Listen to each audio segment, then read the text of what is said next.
جرت العادة المألوفة أن يقوم رئيس الدولة المضيف بلقاء مع الصحفيين بعد انتهاء المؤتمر، وها نحن الآن موجودون في هذه القاعة احتراما لتلك التقاليد. أرجو منكم أن تضعوا أسئلتكم دون أن تكون أسئلة متكررة، وأن تضعوها في إطار المغرب العربي بالخصوص. Il est de coutume qu'une conférence de presse soit tenue par le chef de l'État invitant après une rencontre au sommet. Nous allons donc entamer notre conférence de presse. Je vous demanderai de ne pas répéter vos questions, de même que je souhaiterais qu'elles concernent particulièrement, pour ne pas dire exclusivement, les questions relatives au Maghreb arabe. Bismillah. Tfaddal.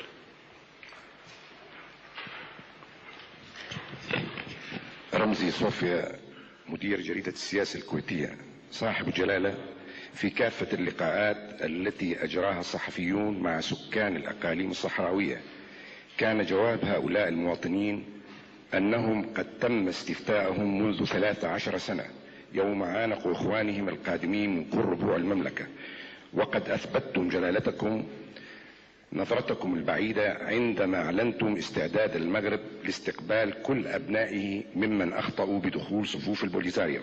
الآن يا جلالة الملك، وعلى ضوء المعطيات بإعلان الاتحاد المغاربي، هل توصلتم مع زعماء الاتحاد على صيغة معينة بخصوص قضية الصحراء؟ شكرا. إنني أعتقد أن قضية المغرب العربي هي قضية ليست حديثة اليوم،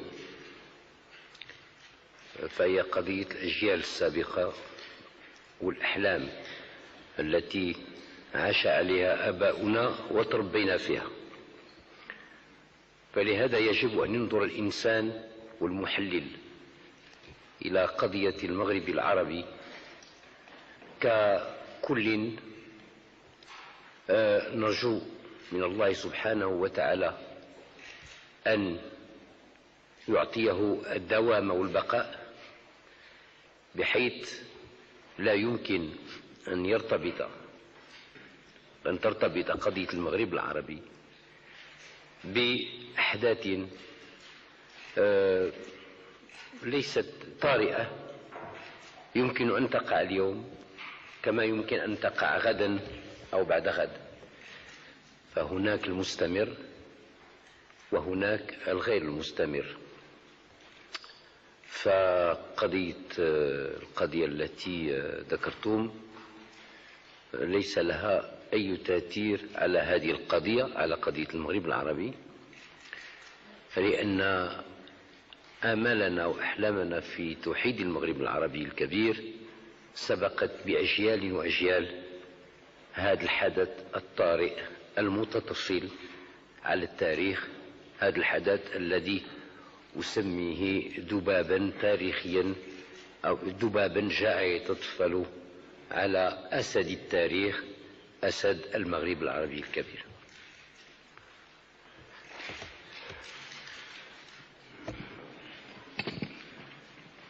Je vous remercie, Sa Majesté. Sidi Gaye de l'Agence panafricaine d'information. Sa Majesté, l'Organisation de l'Unité africaine et la Ligue arabe auxquelles appartiennent les 5 pays maghrébins déploient des efforts depuis 1980 et 1964 respectivement pour la mise en place d'ensembles économiques sur une plus vaste échelle. Je voudrais savoir s'il y a eu entre le sommet des Zeralda et le sommet de Marrakech des contacts pour coordonner les initiatives déjà entreprises ailleurs et la future entité maghrébine qui vient d'être portée sur les fonds baptismaux. Ma deuxième question, si vous le permettez, Sa Majesté, c'est de savoir où et quand se tiendra le 3e sommet. Bon. Eh bien, votre question est pertinente et je suis heureux qu'elle ait été posée. Notre souci depuis 3 jours que nous sommes réunis ici à Marrakech est avant tout non seulement de mettre sur pied l'entité maghrébine, mais surtout de bien faire en sorte qu'elle n'apparaisse pas comme ignorant ses amis traditionnels et séculaires, qu'ils soient dans le monde arabe ou qu'ils appartiennent au continent africain. Et nous avons décidé, d'une façon spontanée, les uns et les autres, que lorsque ce Maghreb aura pris corps, c'est-à-dire dans les 6 premiers mois qui vont venir, Inch'Allah, le temps de mettre sur pied les institutions, d'être très attentif aux problèmes africains particulièrement, et d'avoir avec nos voisins africains des relations très privilégiées. En plus de cela, dans un des articles du traité qui va être bientôt publié, il est stipulé que cette union maghrébine reste ouverte à d'autres pays qui voudraient s'y adjoindre. Donc, je suis heureux de pouvoir dire, à travers la presse ici présente, qu'elle soit nationale ou internationale, et particulièrement africaine, de pouvoir dire à mes frères africains que nous, au Maghreb, notre premier souci était de bien montrer que notre entité ne serait pas un rempart entre nous et nos frères africains, bien au contraire, et que dans un premier stade, nous aurions des rapports très privilégiés, soit bilatéralement, soit d'une façon collective, et pour bien marquer notre volonté, nous l'avons stipulé par écrit dans le traité. Je ne me rappelle plus quel est l'article exact, mais lorsque le traité sera publié, je pense que beaucoup d'inquiétudes pourront être dissipées.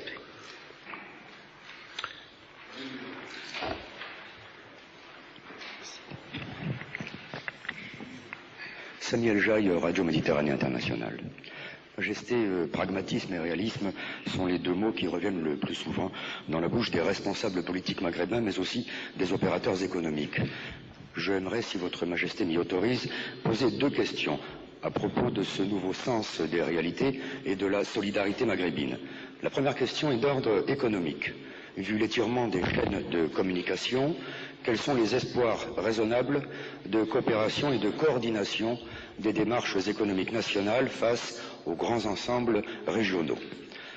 Ma seconde question, Majesté, si vous m'y autorisez, à propos cette fois du nouveau sens des réalités politiques. La signature de l'acte de naissance de l'Union maghrébine arabe semble impliquer de facto, si l'on peut dire, celle de l'acte de décès de la RASD, ou du moins ramener le mouvement indépendantiste du Polisario à sa portion congrue. Les chefs d'État des 4 autres pays membres de l'Union du Maghreb arabe vous ont-ils laissé le sentiment qu'ils considèrent désormais ce dossier comme une affaire, si je puis dire, maroco-marocaine, et où se situent les indépendantistes du Sahara dans les préoccupations maghrébines actuelles? Merci, Majesté. Je vous avais demandé au départ, mais enfin je répondrai, de faire en sorte que les questions de cette conférence de presse soient des questions inhérentes au sujet du Grand Maghreb et qu'elles n'abordent pas des problèmes secondaires. Mais enfin, je répondrai à votre deuxième question. Commençons donc par la première. À l'occasion d'un certain nombre d'interviews ou de conférences de presse, j'avais donné mon point de vue sur les ensembles régionaux et sur les conditions qu'ils devaient remplir. Et il n'était pas sorcier, ni le fait d'être grand savant, de déterminer au départ qu'il fallait, en dehors des sentiments, des liens fraternels, de la communauté, de religion ou de langue, qu'il fallait qu'il y ait un minimum de communauté, sinon de similitude, sur le plan des régimes économico-sociaux. C'est ainsi que, ma foi, il serait impensable d'imaginer qu'un pays du Comecon, par exemple, sans changer sa législation, puisse faire partie de l'Europe de l'Ouest. De même qu'un membre du marché commun serait, à mon avis, s'il ne changeait pas sa législation économico-sociale, irrecevable dans le club du Comecon. Ceci s'adresse à tous les ensembles régionaux et je pense que si l'on trouve par exemple, la Ligue arabe, la grande famille de la Ligue arabe, certaines difficultés, parfois, à parler un langage commun, c'est pas que nous ayons des analyses différentes concernant les problèmes politiques, les problèmes de géopolitique, non. C'est que nos conceptions géostratégiques sur le plan économique, sur le plan des échanges, sur le plan de la liberté de la circulation des biens et des richesses et des hommes, ne contiennent pas le consensus nécessaire et vital pour une cohabitation harmonieuse. Cette disparité, qui à mon avis est extrêmement préjudiciable à des ensembles régionaux, eh bien, elle existait au Maghreb. Et j'ai toujours dit, je ne l'ai pas caché, que le régime économico-social de l'Algérie représentait, entre le Maroc et la Tunisie, disons, pour ne prendre que ces trois pays noyaux, représentait une sorte d'abîme ou de vide qu'il faudrait combler, soit en amenant le Maroc et la Tunisie, disons maintenant Libye et Mauritanie, à se rapprocher de l'Algérie sur le plan économico-social, soit qu'il fallait demander à l'Algérie de devenir moins radicale sur le plan économico-social. Je pense que maintenant, cette crainte est dissipée, car l'Algérie, son président et son peuple ont parfaitement compris que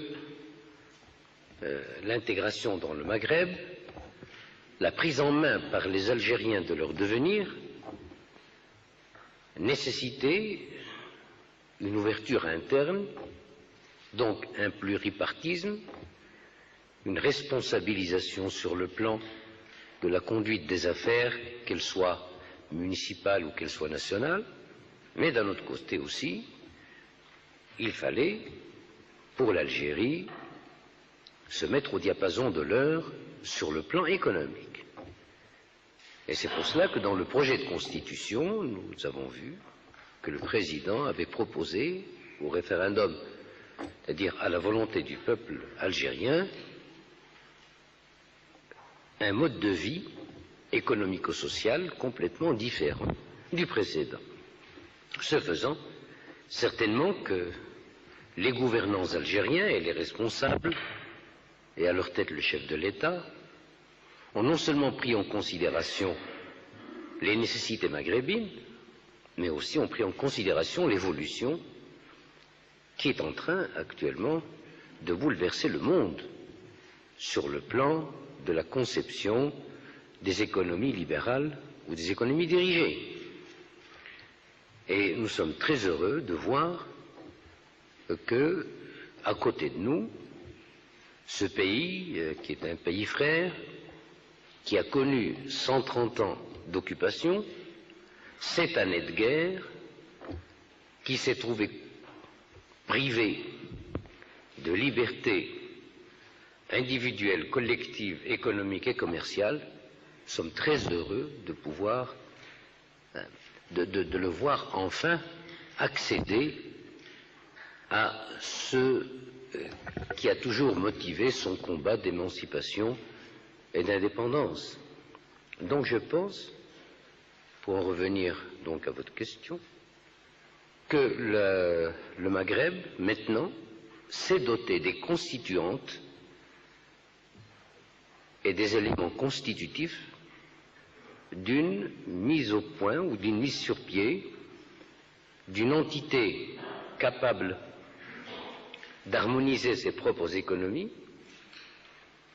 et donc de nature à être un interlocuteur logique à l'égard de ses futurs partenaires ou de ses futurs concurrents. Voici donc pour la première question. Et je dois vous dire que nous sommes tous très optimistes concernant la vitesse de croisière à laquelle nous comptons marcher, car beaucoup de documents ont été signés et ils ont été étudiés auparavant, naturellement, et nous pensons qu'on peut les mettre en pratique rapidement.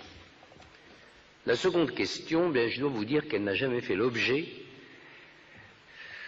d'une séance plénière, qu'elle soit à huis clos ou qu'elle soit ouverte. Nous n'avons jamais parlé de ce problème, du problème que vous évoquez, donc de la deuxième question. Nous n'avons jamais parlé à 5. Nous ne pouvions pas ne pas en parler, car c'est quand même une épine dans le pied de tous.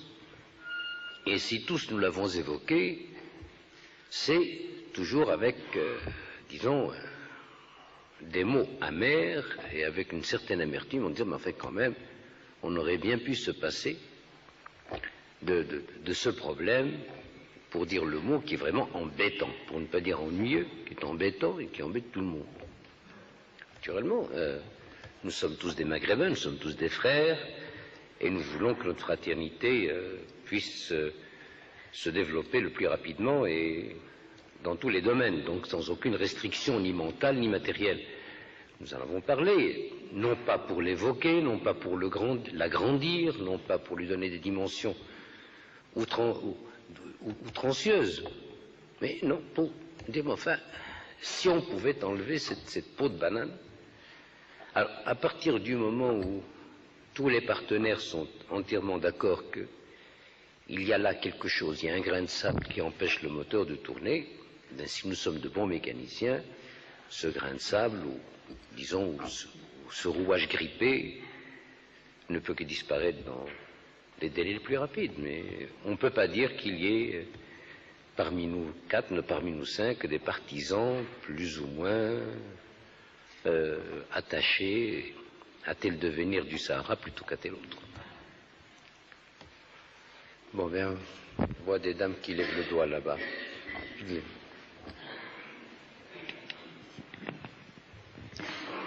Merci, Majesté. Bahi Amrani, la BBC. Majesté, ce matin, l'acte constitutif... De quel? La BBC. La BBC, oui.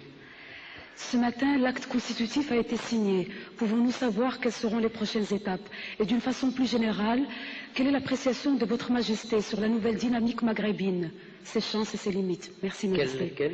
Quelle est l'appréciation de votre Majesté sur la nouvelle dynamique maghrébine, ses chances et ses limites? Merci, Majesté. D'abord, je souhaite qu'elle n'ait pas de limite et que seul le temps la limite.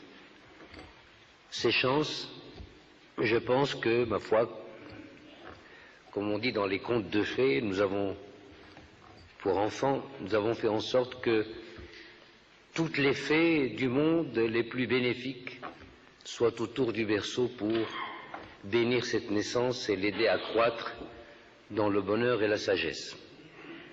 Bon, quelle vitesse? Bien, il est certain que la vitesse sera celle que nous voudrons lui donner. Le principal, c'est qu'il ait la volonté d'aller vite, mais d'aller bien. Naturellement, il ne suffit pas d'aller vite, il suffit d'abord de se mettre d'accord si on conduit à droite ou si on conduit à gauche. Deuxièmement, il s'agit de savoir quel cylindrée nous allons employer et, ma foi, si nous allons rouler au gaz, au diesel ou au super. Le principal, c'est que nous roulions. Il va falloir que les rouages administratifs, les procédures puissent se mettre au diapason, à un diapason commun. Il est certain que nos gouvernements devront mettre sur pied un organisme, en dehors des organismes de coopération, mais un organisme législatif de nature à examiner les textes existants, qu'ils soient lois ou décrets, ou arrêtés ou circulaires, qui ne sont pas conformes à une certaine dynamique et à une certaine finalité. Tout cela va demander, naturellement, un temps de réflexion et de travail. Mais je pense que si nous arrivons à mettre sur pied deux tuyères ou deux turbines parallèles, l'une de réflexion et de mise au point, l'autre de propulsion en même temps, en disant ce qui est prêt, mettons-le en route, ce qui n'est pas prêt, il faudra le parfaire. Je pense personnellement que déjà, d'ici la fin de ma présidence, qui doit se terminer dans 6 mois, puisque nous avons décidé de faire que les présidences soient tournantes et tous les 6 mois, je pense qu'un certain nombre de choses pourront être faites, particulièrement sur le plan de la circulation des biens et des hommes, sur le plan douanier, nous avons très bien marché ensemble, sur le plan culturel et de l'enseignement. Ce sont là des domaines qui sont très avancés et ce sont des domaines quand même importants. Mais, comme je vous l'ai dit, les chances, nous lui avons donné toutes les chances. Les limites, souhaitons qu'elle n'en ait pas. Mettons le reste, eh bien, il faudra un travail de tous les jours.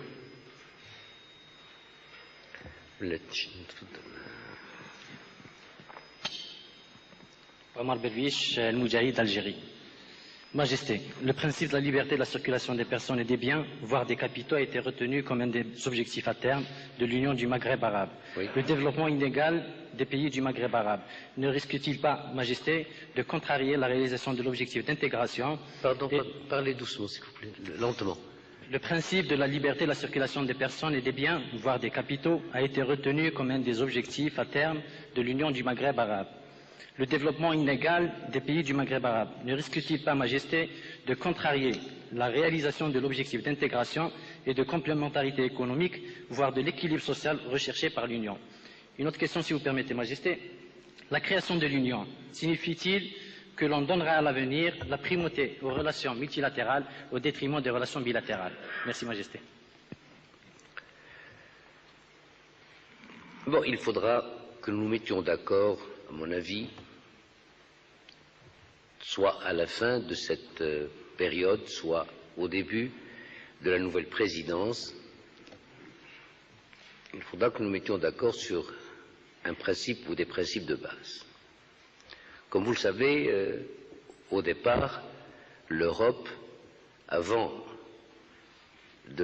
d'inscrire comme objectif le grand marché européen ouvert à tous, avait d'abord pris le soin de faire l'inventaire des possibilités et des spécificités de chacun, pour dans un premier temps cultiver et exploiter les domaines où tel pays était le plus fort, en attendant que les autres puissent le rejoindre dans tel autre domaine et faire qu'il n'y ait pas une disparité, mais qu'il y ait à la fin de l'inventaire, un certain égalitarisme, l'un dans l'agriculture, l'autre dans l'industrie, le troisième dans l'industrie textile, et ainsi de suite.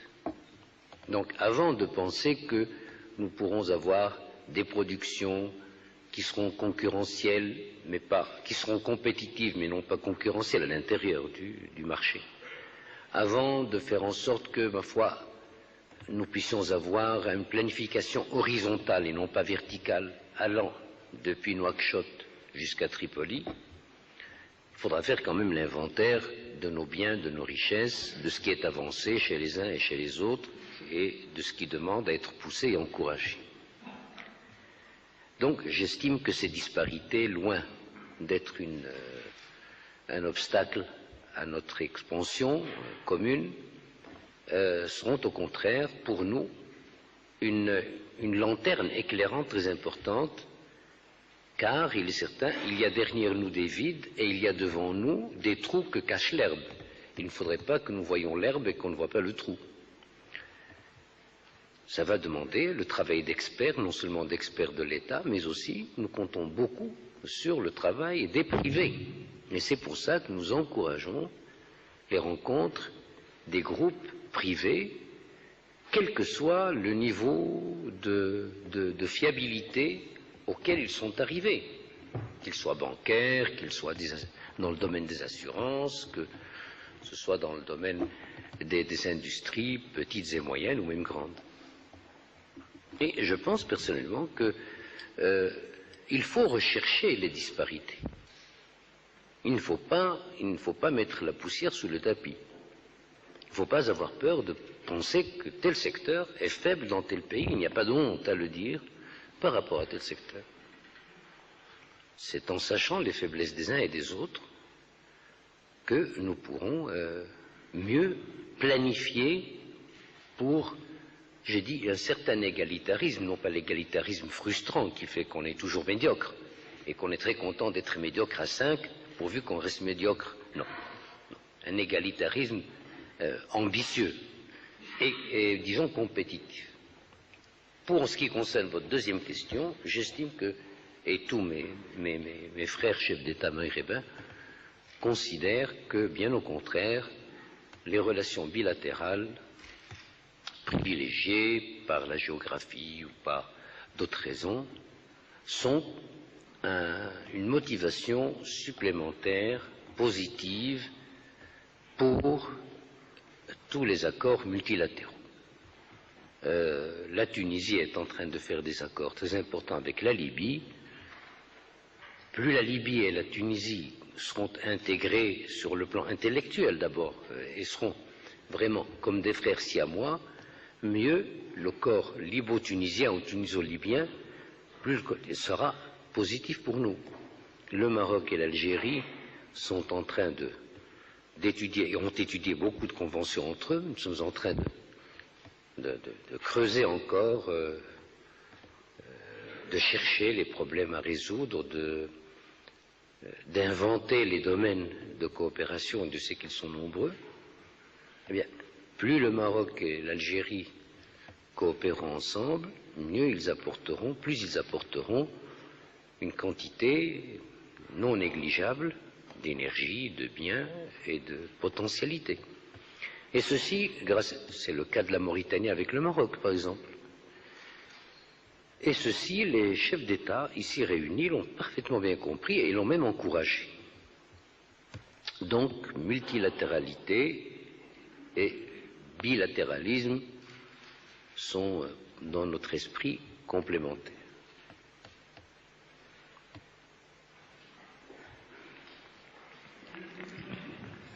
طالع السعود الأطلسي جريدة أنوال. جريدة أنوال.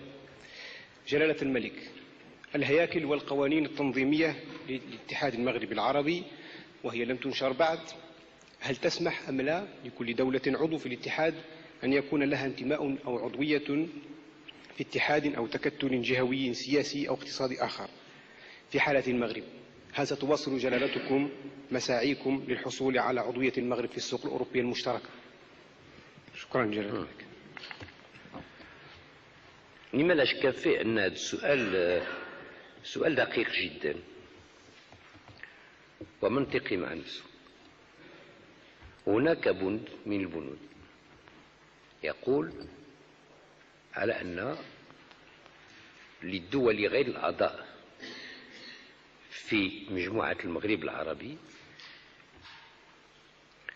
أن تكون يوما ما، أن تصبح يوما ما عضوا في المغرب العربي المتحد.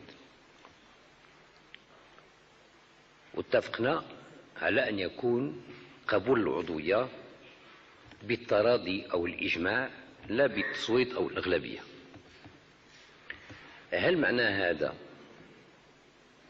من باب النقيض أنه يمكن لبلد من الدول العربي كيفما كانت أن تلتحق بمجموعة دون أن تستشير أو دون أن تعطيها الدول الأخرى الضوء الأخضر؟ مما لا شك فيه أن هناك مجال للمذاكرة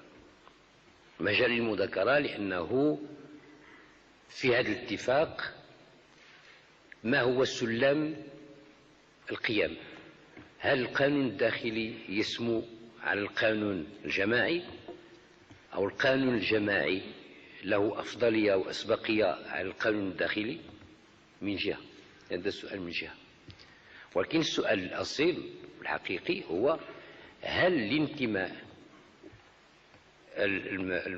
المزعوم أو المفروض ستكون له انعكاسات سلبية أم إيجابية على التجمع المغاربي؟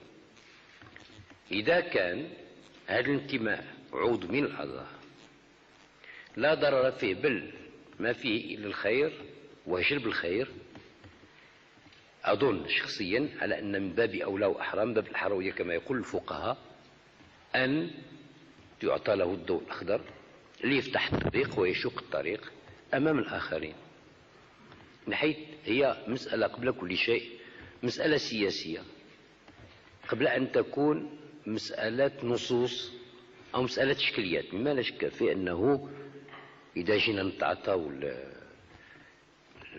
تفسير الظاهرية كما فسروا القرآن أو فسروا الأحاديث الظاهرية المعروفين، طبعا غادي نغرقوا في الإشكاليات ولن نرى السواحل الشاسعة التي يجب أن نصل إليها. قضية السؤال الثاني، الشطر الثاني من سؤالكم فيما يخص عضوية المغرب للسوق الأوروبية، أنا أعتقد شخصيا أن علينا الآن أن نسير بعجلتين. العجلة الأولى وهي طلب المغرب للعضوية في السوق الأوروبية المشترك، وعلينا أن نسير بالعجلة الثانية، تمكين المغرب العربي بإجماعه لأن يكون مؤهلا لطلبه ككل للانتماء للسوق الأوروبي. وفي كلتا الحالتين كما نقول عندنا الناجي يأخذ بيد أخيه أو السابق يأخذ بيد أخيه. فإذا قبلت عضوية المغرب كعضو كامل مما لا شك فيه أن أصحاب السوق الأوروبية المشتركة قبل أن يعطوا الضوء الأخضر لهذا أو قبولهم يعطوا قبولهم على أساس أن المغرب جزء لا يتجزأ من وحدة ليست وحدة عاطفية فقط ولكن وحدة سياسية واقتصادية ومنظمة. فإذا أعطوا للمغرب مثلا حق العضوية سيكون قد أخذوا بعين الاعتبار هذا، وقد ضمنيا قد قالوا نعم للمجموعات المغاربية كلها. وإذا سرنا على العجلة الأخرى وكانت العجلة الأخرى أسرع من العجلة المنفردة للمغرب، وأصبح المغرب العربي ككل متمتعا بجميع المزايا والكماليات والضروريات، فالحمد لله سيدخل المغرب العربي ككل كمخاطب ومخاطب وكعضو إما كامل أو ثلاث أرباع أو كما كان الحال في المجموعة الأوروبية السوق الأوروبية المشتركة. السيدة اللي نعطيو شوية السيدات تداو حقهم. تفضلي. Oui. Nadia Bradley, le libéral. Conseil de coopération du Golfe, Conseil de coopération arabe, Union du Grand Maghreb aujourd'hui. Le monde semble se diriger de plus en plus vers les grands ensembles et on constate que de l'Atlantique jusqu'à l'Asie ou de Marrakech jusqu'à Bahreïn, le monde arabe aujourd'hui est régenté ou régi par plusieurs structures. Pensez-vous, Majesté, que ces structures puissent agir un jour de concert? Et deuxièmement, comment pensez-vous qu'elles soient perçues par les grandes puissances? Merci. Il est certain que ces derniers temps, il y a enfin, parce que avec le virus du sida, de toutes les grippes qui muent, qui changent et qui font tant de mal à l'humanité, enfin il y a un virus bénéfique de paix, de détente et de régionalisation, d'entente, de groupement. Enfin,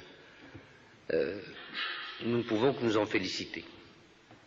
Maintenant, quand vous me parlez de différence de structure, si vous me parlez de différence de structures internes, en ce qui concerne les pays qui font partie de ces ensembles, j'ai dit à ce sujet-là ce que je pensais au départ, à savoir que les contradictions économico-sociales entre des partenaires qui veulent constituer une société ou une association sont parfois des disparités mortelles. Si ce sont des disparités de régime politique seulement, l'Europe est faite de monarchies constitutionnelles comme elle est faite de républiques. Si ce sont des disparités géographiques, donc régies par la climatologie, par le voisinage, le commerce et autres, je pense qu'actuellement, il est mis à la disposition de l'humanité, grâce aux télécommunications, grâce au transport rapide, grâce à tous les progrès que nous avons faits, et grâce à Dieu, de pouvoir, ma foi, enjamber ces disparités géographiques et faire que nous puissions accrocher les wagons les uns aux autres. Maintenant, les grandes puissances elles-mêmes sont tributaires d'un certain nombre de groupements internationaux. Les grandes puissances actuellement n'ont qu'une idée en tête, c'est désarmer sur le plan nucléaire et essayer d'affronter les grands problèmes que nous allons vivre et que nous ignorons, mais que eux n'ignorent pas.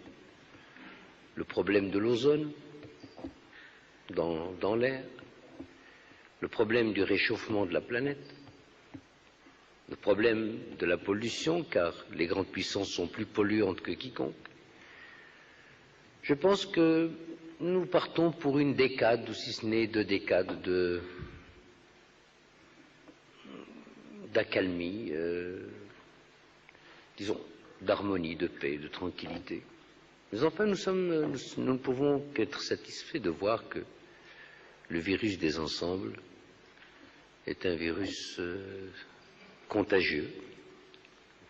Nous souhaitons que le monde arabe finisse lui aussi par faire des ententes régionales, ce qui pourra donner une valeur beaucoup plus importante à la Ligue arabe et ce qui nous amènera enfin, Inch'Allah, à revoir la charte de la Ligue des États arabes, car tant que nous n'aurons pas révisé la charte de la Ligue arabe, je ne pense pas que nous pourrons affronter nos difficultés propres et celles qui nous entourent. Alors je vais choisir au hasard 3 questions et je m'arrêterai ici, là-bas au fond.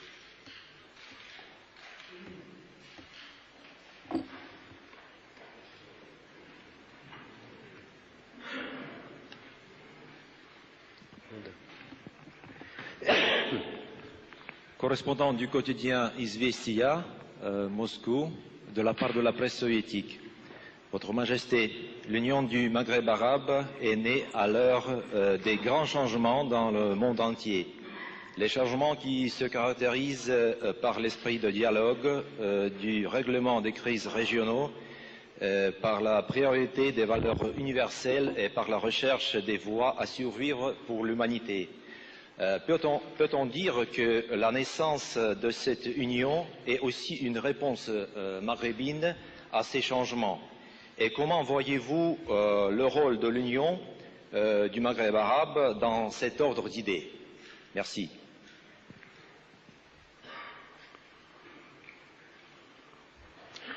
Enfin, moi, je n'ai pas compris la fin de la question. Si vous voulez la répéter, s'il vous plaît, ou la poser autrement. Alors, l'essentiel de ma question, peut-on dire que la naissance de cette union est aussi une réponse maghrébine à ces changements qui se produisent dans le monde? Très bien. Effectivement, j'estime que cette union maghrébine est une réponse qui est encourageante pour les grands changements. Et quand je dis les grands changements, je veux dire les grands changements à l'échelon des grandes puissances. C'est-à-dire qu'elle signifie ceci. Vous allez vers la détente entre vous Mais il faut que cette détente existe aussi entre vos amis. Donc, plus les autres pays, les pays en voie de développement ou les pays développés, en dehors des grandes puissances, constitueront des ensembles, plus il sera difficile à l'une ou l'autre des grandes puissances de jouer la détente entre elles et de jouer la mésentente dans d'autres terrains. En somme, c'est une garantie pour la détente entre grands que cette détente, par homothétie, plus petite, va se faire entre leurs amis traditionnels et que de ce fait, on ne pourra plus s'embrasser avec les bras tout en se donnant des coups de pied sous la table. Que l'entente se fera du sommet à la base entre les grands et les petits et les moyens, et que le total de tout cela ne pourra qu'être bénéfique pour tout le monde.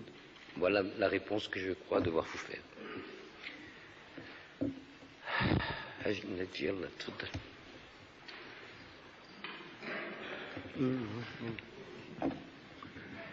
عبد السلام المفتاحي جريدة المدينة السعودية. جلالة الملك، تردد أن رؤساء دول المغرب العربي سيقومون بإرسال مبعوثين خاصين إلى دول مجلس التعاون الخليجي ومجلس التعاون العربي لشرح أهداف اتحاد المغرب العربي، فهل ستقدمون يا جلالة الملك فعلا على هذه الخطوة؟ وهل يمكن التطلع إلى صيغة تنسيقية بين هذه الاتحادات؟ لم يرد هذا أبدا، ولكن ولله الحمد المغرب العربي والمجلس التعاون الخليج والمجلس الجديد الذي ولد ولله الحمد والشكر عليه، كلنا أعضاء في الأسرة الكبيرة للجامعة العربية. ما لا شك فيه أننا بعد كما كان الحال بعد الموافقة إن شاء الله الدستورية على الاتفاقية، بعد الموافقة اتفقنا على أن نبعث بهذه الوثيقة إلى كل من هيئة الأمم المتحدة والهيئات الجهوية المتفرعة كدول عدم الانحياز، الجامعة العربية، المؤتمر الإسلامي وما إلى ذلك.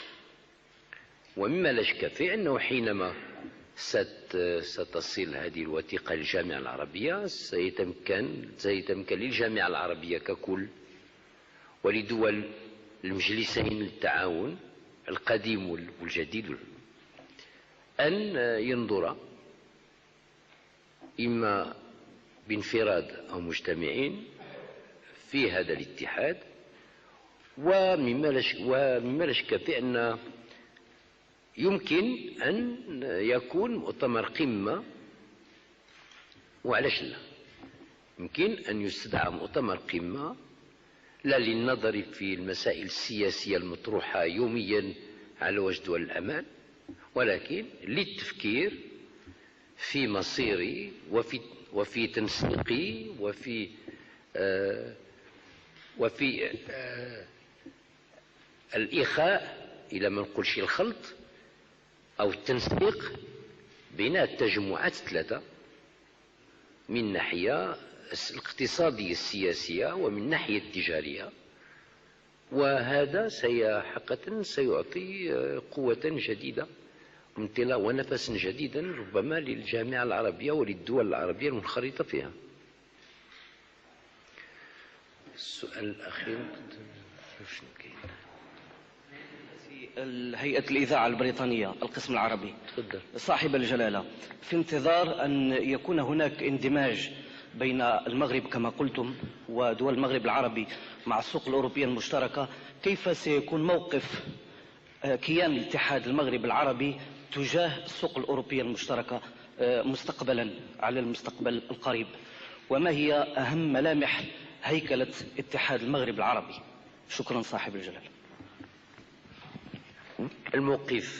موقف دول المغرب العربي ككل لا يمكن أن يكون إلا موقفا إيجابيا وموقف الراجي والمؤمل في أن ينظر إلى المغرب العربي بعين الاعتبار وفي أن يؤخذ بعين الاعتبار المجهودات المغاربية. بالطبع الأمل التي لا يغذيها الواقع والإنتاج والنمو هي آمال جميلة حلوة ولكن فارغة. فيجب علينا إذن أن نؤمل في السوق الأوروبية المشتركة، ولكن أعقلها وتوكل. علينا أن نعمل آملين أن يحظى عملنا بالتقدير والاعتبار اللازم. هيكلة المغرب العربي مما لا شك فيه أنه الخطوة التي أقدمنا عليها اليوم ليست إلا خطوة، ولكن المهم أنها خطوة جماعية لا تردد فيها ولا تحفظ أبدا. يمكن أن أقول بأنه الاجتماعات التي مرت والمذاكرات التي مرت كلها في جو من التصارح، وليس ذلك التصارح البشع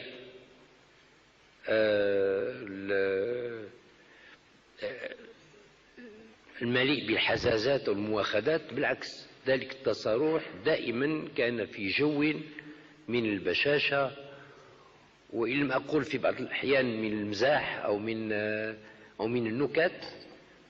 ولم يبقى هناك مشكل تركناه خوفا من أن يكدر الجو. بالعكس، طرحنا على منصة الشغل جميع المشاكل، فمنها من اتفقنا على أن نجد له حلا هكذا وكذا إما الآن أو بعد، ومنها اتفقنا على أنه لا بد له من زمان، لأن كما أقول دائما السياسة مثل الفلاحة، يجب للزمان أن يلعب دوره كما تلعب الفصول دورها فيما يخص الفلاحة، كانت فواكه أو حوامض أو نباتات أو زرع أو قمح أو اللي كان. حيث أعتقد أن الحمد لله الانطلاقة كانت طيبة. وهنا سأغتنم هذا السؤال وهذا الجواب لأقول كلمتي الختامية. الحمد لله كان انطلاقات ناس جادين مسؤولين يعرفون جيدا أنهم كلهم واقفون على محك المصداقية بالنسبة لشعوبهم، لأنه في هذا الباب الإيمان بالمغرب العربي والتطلع للمغرب العربي ليس هذا كله من باب الطموحات العادية، هو مطمح مقداس بالنسبة للمغرب كله، له عمق واحد. لا يوجد هذا الإحساس في هذا البلد بكيفية أعمق من الأخرى، بالعكس. فالكل كان شاعر يشعر بأنه واقف على محك المصداقية أمام الحاضرين الآن وأمام اللي جايين بعد. وكلنا عملنا والله يشهد على حسب اجتهادنا وقواتنا، مستعينين بالله سبحانه وتعالى وبإيماننا كأشخاص وبالحافز الكبير العظيم وهو إيمان شعوبنا. عملنا لأن نضع لعملنا الحالي والمستقبلي إطارا يسمح لنا كيفما كانت الظروف أن نسير به بالسرعة اللائقة دون الخوف من أي عطب ميكانيكي أو عطب قانوني، لأنه في الأساس كان الدافع السياسي ألا هو الدافع المسؤول، دافع المسؤولية لا الشخصية ولا الجماعية، كان هو الدافع كما قلت المقدس الذي يمثل أحلام أجدادنا وآبائنا ويشخص طموحاتنا الآن ويضمن مستقبل أجيالنا الصاعدة والمقبلة لعيش أفضل ولدور في المجتمع العالمي في مستوى أعلى. أشكركم جميعا والسلام عليكم.